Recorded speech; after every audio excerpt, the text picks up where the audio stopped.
Hello, आप सबको मेरी बहुत बहुत नमस्ते। आज हम अध्याय 1 के विषाद योग के 11, 12, 13, 14वें श्लोक का जो है इसका अनुवाद करेंगे। दुर्योधन को जो है संजय वर्णन कर रहा है कि दुर्योधन कि किस किस तरह से किसको द्रोणाचार्य को कह रहा है कि आप सभी इनकी जो भीष्म की रक्षा करें। और फिर इसके बाद जो है युद्ध भूमि में शंख नगाड़े वगैरह बजाते हैं और सभी अपनी वो करते हैं। इस शोर का भी एक विज्ञान है। ध्वनि विज्ञान एक अपने आप में बहुत ही विस्तृत है और मन पर प्रभाव डालने वाला है। जहाँ पर एक ज़्यादा भीड़ हो और वहाँ पर कोरोना का माहौल हो, किसी की मृत्यु हो गई हो या वैसे हो, तो एक अलग तरह का शोर है। किसी के प्रति गुस्सा है, वहाँ जो भीड़ है उसका एक अलग शोर होता है। और कहीं अगर कहीं जीत का खुशी होती है, वो एक अलग शोर होता है। हर एक जगह का, हर एक स्थान का अलग अलग भावों का, करुणा का, हर्ष का, क्रोध का, इन सब का अलग अलग जो है मन पर प्रभाव पड़ता है। युद्ध जैसी भयानक चीज के लिए तो ये और भी जरूरी हो जाता है इस तरह का मनुष्य के मन को चेंज करना, उस युद्ध के लिए तैयार करना। क्योंकि युद्ध में एक अपने आत्म बलिदान से लेकर के दूसरे की हत्या करने तक का वो है। तो उसके लिए वो जो शोर है, वो जो शंखनाद है, वो होता है, वो एक उस तरह के उसके लिए, उस माहौल के, उस जोश के लिए, उस वार के लिए वो भी उतना ही जरूरी है। तो इसमें जो है इसके कुछ श्लोकों में उसका वर्णन है कि किस किस तरह से किस किस ने वो किया। तो अब हम इसको पढ़ते हैं। 11वां है, ये पहला श्लोक है। दूसरा इसका संधि विच्छेद है। तीसरा इसका संस्कृत के शब्दों के साथ साथ उसके अर्थ हैं। जो इसमें जैसे जैसे सुविधा है वो अपना उस हिसाब से पढ़ सकता है। तो और ये बहुत ही आसान है। ये वर्ड टू वर्ड है, इसमें कोई भी अपनी तरफ से एक शब्द भी इस तरह से कि वो नहीं होती कि जो है आदमी जो है ये समझे कि ये ऊपर कुछ है नीचे कुछ है। 11वां, अयनेषु च सर्वेषु यथा भागम वस्था भीष्मेवाभिरक्षन्तु भवन्तः सर्व एव। अयनेषु च सर्वेषु, अयनेषु च सर्वेषु यथा भागम वस्थिता, यथा भागम अवस्थिता, यथा भागम अवस्थिता भीष्मम एव अभिरक्षन्तु, भीष्मम एव अभिरक्षन्तु भवन्तः सर्वे एव ही। जब हम एक शब्द जो होता है सर्वे है, जब हम इसको श्लोक में यूज करते हैं तो सर्व यूज करते हैं। अयनेषु च सर्वेषु यथा भागम वस्थिता भीष्मेवाभिरक्षन्तु भवन्तः सर्व एव ही। अब हम इसके अर्थ देखते हैं। च और, च और भी होता है, अतः भी होता है। अतः भवन्तः, भवन्तः सर्वे एव ही, आप, सर्वे एव ही आप सबके सब, भवन्तः होता है आप। यदि मैं इसका हिंदी में पढ़ता हूं तो अतः आप सब के सब समस्त मोर्चों पर यथाभाग उचित स्थान पर अवस्थित होकर भीष्म की अवश्य में अवश्य ही सर्वतः सब ओर से सब प्रकार से रक्षा करें। वो द्रोणाचार्य कह रहा है कि अतः आप सब के सब समस्त मोर्चों पर यथाभाग अपने अपने स्थान पर अवस्थित होकर के भीष्म की अवश्य ही सब ओर से सर्वतः सब प्रकार से रक्षा करें। च अतः भवन्तः सर्वे एव ही, भवन्तः आप, सर्वे एव ही आप सबके सब, सर्वेषु अयनेषु समस्त मोर्चों पर, सर्वेषु समस्त सारे सभी, अयनेषु मोर्चों पर, यथा भागम अवस्थिता, यथा भाग अवस्थित होकर, उच्च स्थान पर या अपने अपने स्थान पर अवस्थित होकर, भीष्मम एव, भीष्म की अवश्य में, अवश्य ही, एव अकेला बचते तो ही, भीष्म की ही या भीष्म की अवश्य में, अभिरक्षन्तु, अभिरक्षन्तु, अभी होता है सर्वतः, सब प्रकार से, सब ओर से, अभय का, अभी का बहुत प्रयोग होता है संस्कृत में, सर्वतः रक्षा करें, सर्वतः रक्षा करें। 12वां, तस्य संजनयन हर्षम कुरुवृद्धः पितामहः सिंहनादम विनिदोच्चैः शंखम ददमहु प्रतापवान।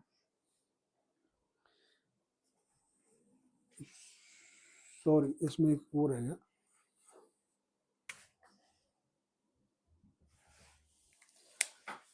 तस्य संजनयन हर्षम कुरुवृद्धः पितामहः सिंहनादम विनिदोच्चैः शंखम ददमहु प्रतापवान।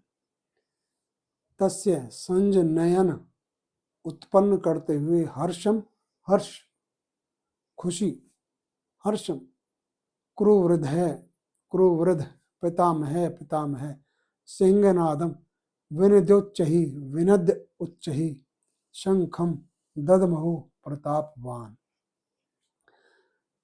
हम जल्दी भी पढ़ेंगे तो भी आपको आनंद सा आएगा ऐसे। तस्य संजनयन हर्षम क्रुवृद्ध पितामह सिंहनादम विनद उच्चहि शंखम ददमहु प्रतापवान। कुरुवृद्ध प्रतापी पितामह ने, भीष्म ने, भीष्म की बात हो रही है, उसके हर्ष को उत्पन्न करते हुए, अब इसमें यह भी है कि वह उसको बढ़ाते हुए होता, कई जगह बढ़ाते हुए लिखा है, लेकिन इसमें उत्पन्न करते हुए, क्योंकि जब वो इससे पहले श्लोक में ये कहता है अपर्याप्तम तदस्माकम बलम भीष्माभिरक्षितम पर्याप्तम त्वदमेतेषां बलम भीमाभिरक्षितम, उनका बल तो पर्याप्त है, हमारा अपर्याप्त है, तो वो बहुत प्रसन्न नहीं होता है उस टाइम। तो उसके हर्ष को उत्पन्न करते हुए भीष्म ने उच्च घोष से गरज कर सिंहनाद नामक शंख को बजाया। कईयों में ये अर्थ भी लिखा हुआ है कि सिंह के समान गरज कर, उच्च स्वर से सिंह के समान गरज कर शंख को बजाया, लेकिन जो वास्तव में जो इसका अर्थ है वो ये है कि सिंहनादम शंखम, सिंहनाद शंख को, सिंहनादम, सिंहनाद नामक शंख को बजाया। क्यों, इसे भी आगे जो है इसके बाद जो आते हैं, पांचजन्य ऋषिकेशो देवदत्तम धनंजय, सबके जो है उनके शंखों के नाम लिए गए। तो भीष्म के पास जो शंख था उसका नाम था सिंहनाद, सिंहनाद नामक शंख था। पांचजन्य जो है कृष्ण के शंख का नाम है, और देवदत्त अर्जुन के उस, अनंत विजय जो है अपने युधिष्ठिर के उसका नाम होता है शंख। तो इस तरह से उसने क्रुवृद्ध प्रतापवान पितामह है, क्रुवृद्ध प्रतापवान पितामह, क्रुवृद्ध प्रतापी पितामह भीष्म ने, तस्य उसके हर्षम हर्ष को संजनयन उत्पन्न करते हुए, उच्च ही उच्च घोष से, उच्च घोष से विनद गर्ज कर सिंहनादम शंखम, सिंहनाद नामक शंख को ददमहु बजाया। तीसरा, ततः शंखाश्च भैर्यश्च पनवानक गोमुखाः सहसैवाभ्य हन्यन्त स शब्दस्तुमुलो अभवत्। ये ए होता है, ततः शंखाश्च भैर्यश्च पनवानक गोमुखाः सहसैभ्य हन्यन्त स शब्दस्तुमुलो अभवत्।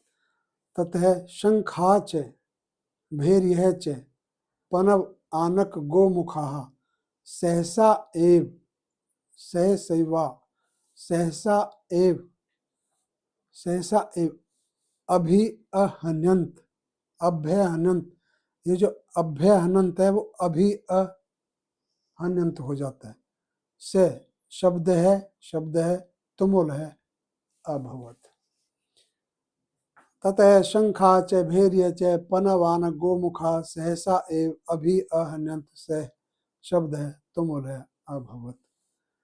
तत्पश्चात शंख और नक्कारे और ढोल मृदंग नरसिंगे, नरसिंगे बोलते हैं इसको, नरसिंहे, ये नरसिंघे भी कह सकते हैं इसको, नरसिंघे एकाएक एक साथ ही बजने लगे। वह बहुत भयंकर शोर हुआ, यानी वो जो शोर था बहुत भयंकर शोर हुआ।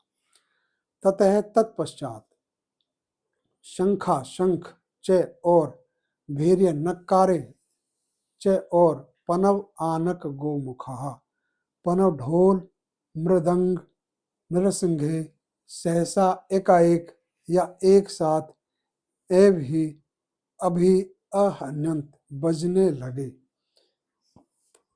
वह तुमुल है बहुत भयंकर, तुमुल नाद जैसे कहते हैं, बहुत भयंकर नाद, बहुत भयंकर शोर, तुमुल है बहुत भयंकर शब्द है, शोर अभवत हुआ।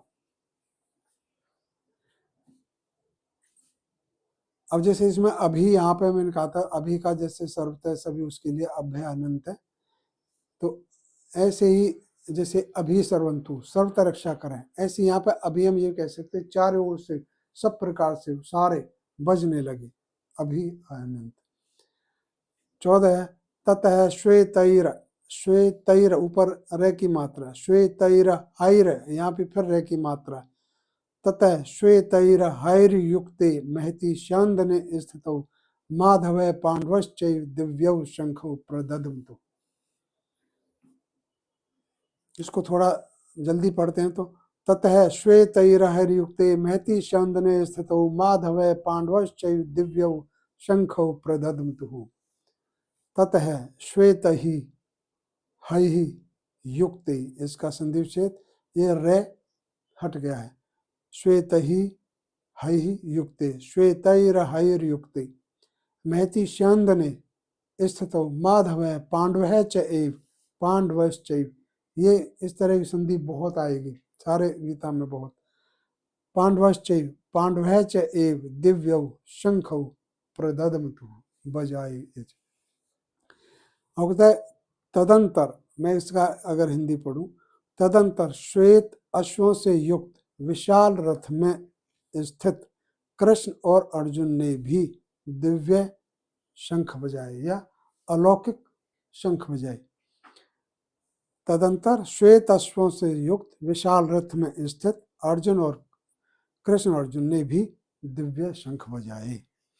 ततः तदंतर यानी तत्पश्चात, ये तत्पश्चात ये तदनंतर, ततः अनंतर, ततः अगर हम इसका भी यदि वो करें, ये है तत् अनंतर, इसके पश्चात, तो तदनंतर यानी तत्पश्चात, ये भी जैसे तत्पश्चात है, ततः तदंतर इसके पश्चात श्वेतैः श्वेत है अश्व युक्ति युक्त, श्वेत अश्वों से युक्त, महति शांदने, महति विशाल, विशाल रथ में, शांदने विशाल रथ में, स्थित स्थित माधव, माधव है पांडव च कृष्ण और अर्जुन ने ए भी दिव्यौ शंखौ दिव्य शंख प्रददन्तु बजाए। तो इसी के साथ ये आज का हम यही समाप्त करते हैं। उम्मीद है आपको पसंद आया होगा। आप इसको शेयर करें ताकि सबको ज़्यादा से ज़्यादा ये सुनने को मिले, आपको भी पुण्य मिले और जो है सबका भला हो। ओम हे परम पिता, नमस्ते।